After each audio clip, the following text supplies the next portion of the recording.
और अब आइए हम बात करते हैं फास्फोडाइस्ट्रेस 4 इनहिबिटर्स के, यानी हम रोफ्लोमिलास्ट की बात कर रहे हैं। तो देखिए रोफ्लोमिलास्ट वही सेम मैकेनिज्म है कि ये साइक्लिक एमपी को इंक्रीज कर देगा कहां पे, न्यूट्रोफिल में, ग्रेनुलोसाइट में और ब्रोंकियल एपिथेलियम में। ठीक है, तो वही साइक्लिक एमपी ये इंक्रीज हो जाएगा कहां पे, न्यूट्रोफिल में साइक्लिक एमपी ज्यादा हो जाएगा, ग्रेनुलोसाइट में इंक्रीज हो जाएगा और ब्रोंकियल एपिथेलियम में इंक्रीज हो जाएगा। इस वजह से इसका इस्तेमाल हम सीवियर सीओपीडी में करते हैं। तो सीओपीडी में वही करेंगे, तो वही मैकेनिज्म होगा कि जब प्रोटीन काइनेज ए ज्यादा स्टिमुलेट होगा तो ये मायोसिन लाइट चेन काइनेज को फास्फोराइड कर देगा, यानी इसको इनहिबिट कर देगा, जिस वजह से हमको ब्रंकियल स्मूथ मसल्स में हमको रिलैक्सेशन देखने को मिलेगा।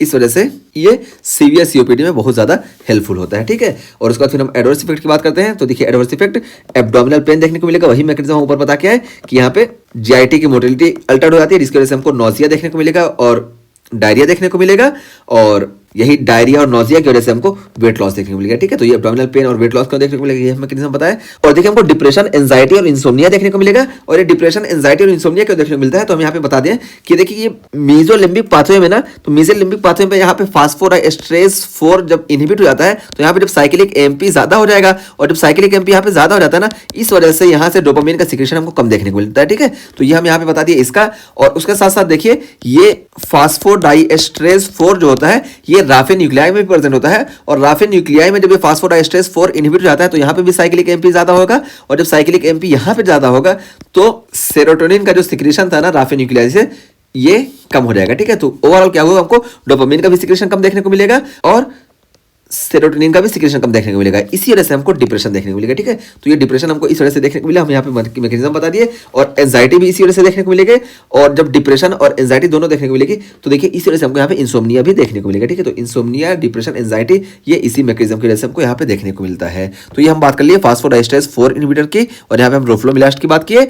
अब हम बात करते हैं फास्फोडाइस्ट्रेस 3 इनहिबिटर्स, जिसको हम मिलरिनॉन बोलते हैं। ठीक है, तो मिलरिनॉन की हम बात कर रहे हैं। तो देखिए ये क्या होता है, कार्डियोमायोसाइट्स में प्रेजेंट होते हैं। ठीक है, तो फास्फोडाइस्ट्रेस 3 ये कार्डियोमायोसाइट में प्रेजेंट होते हैं, और इनका काम वही होता है कि यहाँ पे जो साइक्लिक एमपी का फॉर्मेशन हुआ इसको ब्रेक डाउन कर देते हैं। ठीक है, और अगर नहीं ब्रेक डाउन करेंगे तो ये ज्यादा एक्टिवेट होगा, और जब ज्यादा एक्टिवेट होगा तो ये कैल्शियम ज्यादा इन्फ्लक्स होगा। इस वजह से सेल आसानी से जो है ये थ्रेशोल्ड पोटेंशियल को पहुंचेंगे, और जो है आसानी से यहाँ पे हमको डिपोलराइजेशन देखने को मिलेगा। ठीक है, तो बहुत ज़्यादा डिपोलराइजेशन देखने को मिलेगा। तो यही है कि कार्डियोमायोसाइट्स में प्रेजेंट होते हैं, तो कार्डियोमायोसाइट्स में साइक्लिक एमपी को ज़्यादा करेंगे, जब साइक्लिक एमपी को ज़्यादा करेंगे इस वजह से हमको कैल्शियम का इन्फ्लक्स ज़्यादा देखने को मिलेगा। देखिए हम बताएं ना, ये वाला मैकेनिज्म देखिए यहाँ पे काम करता है। तो जब कैल्शियम का इन्फ्लक्स ज़्यादा देखने को मिलेगा तो उसकी वजह से क्या होगा कि इंक्रीज आयनोट्रॉपी। ठीक है, तो आयनोट्रॉपी हमको ज़्यादा देखने को मिलेगी, यानी वेंट्रिकल के जो मसल्स है ना इसमें कैल्शियम बहुत जल्दी से आ जाएगा, इस वजह से ये बहुत ज़्यादा कॉन्ट्रैक्ट करेंगे, तो इसी को हम बोलते हैं आयनोट्रॉपी। ठीक है, तो वेंट्रिकल मसल पे वर्क करेगा और हमको आयनोट्रॉपी ज़्यादा देखने को मिलेगी, और हमको क्रोनोट्रॉपी भी ज्यादा देखने को मिलेगी। क्रोनोट्रॉपी हम बोलते हैं एसए नोड पे जब ये वर्क करते हैं। ठीक है, तो एसए नोड पे वर्क करेगा और एसए नोड को ये आसानी से फायर करा देगा, और जब आसानी से फायर करा देगा तो हमको हार्ट रेट भी इंक्रीज देखने को मिलेगा। ठीक है, तो आयनोट्रॉपी भी ज्यादा देखने को मिलेगी और क्रोनोट्रॉपी भी हमको ज्यादा देखने को मिलेगी फास्फोडाइस्ट्रेस 3 इनहिबिटर की वजह से। ठीक है, और यहाँ पे मिलरिनॉन का इस्तेमाल करते हैं। और उसके बाद फिर यहाँ पे देखिए हम वेसल से बात करें तो देखिए वेस्कुलर स्मूथ मसल में क्या करता है कि ये साइक्लिक एमपी को इंक्रीज करेगा, और ये myosin light chain kinase inhibition, देखिए यहाँ पे बताया यही वाला सेम मैकेनिज्म कि यहाँ पे जब ये एक्टिवेट हुआ तो ये जो है मायोसिन लाइट चेन काइनेज को इनहिबिट कर देगा, यानी इसको फास्फोराइलेट कर देगा। इस वजह से हमको वेसल्स में कॉन्स्ट्रिक्शन नहीं देखने को मिलेगा, बल्कि हमको डायलेशन देखने को मिलेगा। ठीक है, तो देखिए यहाँ पे वही बताया गया कि in vascular smooth muscle cyclic AMP को ज्यादा कर देगा, जिसकी वजह से मायोसिन लाइट चेन काइनेज का इनहिबिशन हमको देखने को मिलेगा। इसी वजह से हमको वैसोडाइलेशन देखने को मिलेगा, और जब वैसोडाइलेशन देखने को मिलेगा तो हमको प्री लोड और आफ्टर लोड कम देखने को मिलेगा, क्योंकि हार्ट जो है देखिए हमारा ये हार्ट जो होता है, तो हार्ट को जितना ये ब्लड आगे फोर्स करना होता है, यानी भेजना होता है, तो जितना ज्यादा प्रेशर होता है उसी को हम आफ्टर लोड बोलते हैं। ठीक है, तो जब यहाँ पे वेसल डायलेट हो जाएंगी तो ये आगे का प्रेशर कम हो जाएगा, तो आफ्टर लोड भी कम हो गया। और प्री लोड देखिए क्यों कम हो जाएगा, क्योंकि यहाँ पे जो वेसल्स है वेन, ये वेन भी डायलेट हो जाएंगी, और जब वेन डायलेट हो जाएंगी तो हार्ट तक जो है ब्लड कम आएगा, तो जब हार्ट तक ब्लड कम आएगा तो हार्ट जो है कम फील होगा। ठीक है, तो हार्ट को जब कम फील हो रहा है और कम बाहर भेजना है तो हार्ट का काम जो होगा ये कम हो जाएगा। ठीक है, तो इस तरीके से हम यहाँ पे मिलरिनॉन या फास्फोडाइस्ट्रेस 3 इनहिबिटर का इस्तेमाल करते हैं, और ये बहुत ही हेल्पफुल होती है। ठीक है, तो यहाँ पे देखिए वैसोडाइलेशन की वजह से हमको प्री लोड भी कम देखने को मिलेगा और आफ्टर लोड भी कम देखने को मिलेगा। तो इसी तरह से इसका इस्तेमाल हम करते हैं acute decompensated heart failure with cardiogenic shock. ठीक है, तो acute decompensated heart failure with cardiogenic shock में हम मिलरिनॉन का इस्तेमाल करते हैं, और बहुत ही बेनिफिशियल होता है। क्यों बेनिफिशियल होता है, देखिए दो मैकेनिज्म हो गए ना कि यहाँ पे आफ्टर लोड को कम कर देगा, प्री लोड को भी कम कर देगा। ठीक है, इस तरह से हार्ट का जो वर्क था वर्क को कम कर दिया, उसके साथ साथ हार्ट को स्टिमुलेट भी कर रहा है, और हार्ट को स्टिमुलेट कैसे कर रहा है, क्योंकि यहाँ पे कैल्शियम का इन्फ्लक्स करा रहा है। ठीक है, तो ये हार्ट को स्टिमुलेट भी कर रहा है, यानी जितना काम है उसको भी अच्छे से करा रहा है और काम को भी कम कर दे रहा है। इस वजह से ये मिलिनॉन बहुत ही ज़्यादा हेल्पफुल होती है। और यहाँ पे एडवर्स इफेक्ट की हम बात करें तो देखिए वही है कि टेकिकार्डिया हमको देखने को मिलेगा, वेंट्रिकुलर एरिथमिया देखने को मिलेगा और हाइपोटेंशन देखने को मिलेगा। मैकेनिज्म बिल्कुल आसान है। क्यों टेकिकार्डिया देखने को मिलेगा? क्योंकि यहाँ पे ये कैल्शियम इन्फ्लक्स ज़्यादा होगा, इस वजह से टेकिकार्डिया देखने को मिलेगा और इसी की वजह से हमको वेंट्रिकुलर एरिथमिया भी देखने को मिलेगा और हाइपोटेंशन को देखने को मिलेगा, क्योंकि यहाँ पे वैसोडाइलेशन हो रहा है। तो ये हो गया हमारा फॉस्फोडाइएस्ट्रेस 3 इनहिबिटर्स यानी मिलिनॉन का फंक्शन। और अब हम बात करते हैं प्लेटलेट इनहिबिटर्स की। ठीक है, तो देखिए प्लेटलेट इनहिबिटर हमारे पास क्लोस्टाजोल और डाइपाइरिडोमॉल है। ठीक है, तो देखिए क्लोस्टाजोल और डाइपाइरिडोमॉल ये देखिए प्लेटलेट वर्क करेंगे और क्या करेंगे कि प्लेटलेट में साइक्लिक एमपी को ज़्यादा कर देंगे। अब जब प्लेटलेट में साइक्लिक एमपी को ज़्यादा कर देते हैं ना, तो इस वजह से हमको इनहिबिशन ऑफ प्लेटलेट एग्रीगेशन, तो प्लेटलेट का जो एग्रीगेशन होना था ना, ये साइक्लिक एमपी के ज़्यादा होने की वजह से नहीं देखने को मिलेगा, इसका इनहिबिशन हो जाएगा। और जब इनहिबिशन हो जाएगा तो ये एंटी प्लेटलेट के तौर पे इसका इस्तेमाल किया जा सकता है। देखिए क्या है कि इसका इस्तेमाल कब किया जाएगा? इंटरमीडिएट क्लॉडिकेशन में इसका इस्तेमाल किया जाएगा। स्ट्रोक या ट्रांजिमिक इस्चेमिक अटैक के प्रिवेंशन में किया जाएगा और यहाँ पे इसके साथ साथ एस्पिरिन का इस्तेमाल किया जाता है। वही सेम कि यहाँ पे ये प्लेटलेट एग्रीगेशन को रोक दे रहा है, इस वजह से इन दोनों में इस्तेमाल किया जाता है। और इसी तरीके से देखिए कार्डियक स्ट्रेस टेस्टिंग में भी डाइपाइरिडोमॉल का इस्तेमाल किया जाता है। और डाइपाइरिडोमॉल का इस्तेमाल कार्डियक स्ट्रेस टेस्टिंग में क्यों किया जाता है? क्योंकि डाइपाइरिडोमॉल जो होती है ना, ये कोरोनरी वैसोडाइलेशन भी होती है, इस वजह से कार्डियक स्ट्रेस में इसका इस्तेमाल किया जाता है।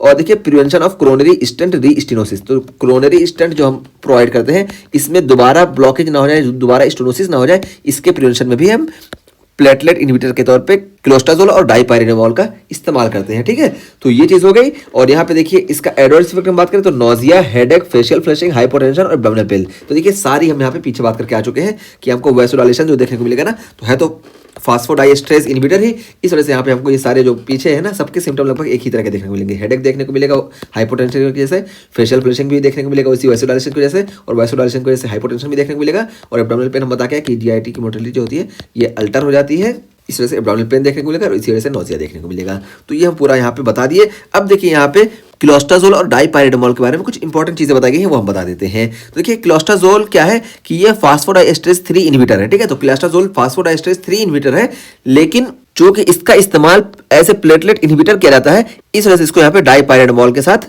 क्लासीफाई किया गया है। ठीक है, हालांकि इसको यहाँ पे होना चाहिए था। आपका ये एतराज हो सकता है कि इसको यहाँ पे क्यों नहीं आप पुट किए, इसलिए यहाँ पे नहीं पुट किए क्योंकि ये प्लेटलेट इनहिबिटर का काम करता है, इस वजह से यहाँ पे इसको डाइपाइरिडोमॉल के साथ इस्तेमाल किया गया है। यहाँ पे बताया गया कि but due to its indication is categorized as a platelet inhibitor together with dipyridamole, तो यहाँ पे हम यही बता दिए। और फिर देखिए डाइपाइरिडोमॉल के बारे में बताया गया कि डाइपाइरिडोमॉल ये नॉन स्पेसिफिक फास्फोडाइएस्ट्रेस इनहिबिटर है। देखिए नॉन स्पेसिफिक फास्फोडाइएस्ट्रेस इनहिबिटर है डाइपाइरिडोमॉल, और इसको यहाँ पे क्यों कैटेगराइज किया गया? तो यही कि leading to inhibition of platelet aggregation, तो ये प्लेटलेट एग्रीगेशन को ये इनहिबिट करता है और इस वजह से इसको यहाँ पे पुट किया गया। और फिर बताया गया कि ये डाइपाइरिडोमॉल और क्या करता है, it also prevent adenosine reuptake by platelet, तो प्लेटलेट क्या करते हैं कि एडिनोसिन को रीअपटेक करते हैं। ठीक है, तो नॉर्मली प्लेटलेट एडिनोसिन का रीअपटेक करते हैं, और जब एडिनोसिन का रीअपटेक होता है तो हमको वैसो कॉन्स्ट्रिक्शन देखने को मिलता है। ठीक है, तो वैसो कॉन्स्ट्रिक्शन एडिनोसिन के रीअपटेक की वजह से देखने को मिलता है, लेकिन जब एडिनोसिन ज़्यादा बाहर रहेगा तो हमको वैसो डायलेशन देखने को मिलेगा। तो ये डाइपाइरिडोमॉल जो है ये एडिनोसिन के रीअपटेक को भी रोक देंगे, इस वजह से एक्स्ट्रा सेलुलर एडिनोसिन जो होगा ये ज़्यादा हो जाएगा, और जब एक्स्ट्रा सेलुलर एडिनोसिन ज़्यादा होगा तो हमको वैसोडाइलेशन देखने को मिलेगा। ठीक है, तो इसी वजह से हम इसका इस्तेमाल भी डाइपाइरिडोमॉल का कार्डियक स्ट्रेस टेस्टिंग में करते हैं, क्योंकि ये कोरोनरी वैसोडाइलेशन करता है। और इसका मैकेनिज्म ये है कि ये एडिनोसिन को जो होता है एक्स्ट्रा सेलुलर इन्वायरमेंट में ज़्यादा कर देता है, क्योंकि ये रीअपटेक को इनहिबिट कर देता है। रीअपटेक इनहिबिट होगा तो एक्स्ट्रा सेलुलर इन्वायरमेंट एडिशन ज़्यादा होगा, इस वजह से हमको वैसोडाइलेशन देखने को मिलेगा। इसी वजह से इसका इस्तेमाल हम कार्डियक स्ट्रेस टेस्टिंग में करते हैं। ठीक, तो ये हमारा पूरा जो है फास्फोडाइएस्ट्रेस इनहिबिटर्स का टॉपिक कंप्लीट हुआ। तो क्या फास्फोडाइएस्ट्रेस इनहिबिटर हम पूरा बता दिए। सब में देखिए हमको जो है एडवर्स इफेक्ट लगभग सेम देखने को मिलेगा, और यहाँ पे हम सबका इस्तेमाल अलग अलग बता दिया कैसे कैसे होते हैं, और यहाँ पे हम ये सारा मैकेनिज्म भी बता दिए कौन से मैकेनिज्म के थ्रू कौन सी फास्फोडाइएस्ट्रेस इनहिबिटर्स वर्क करती है और किस लिए इस्तेमाल होती है, ये पूरा हम क्लियर कर दिए।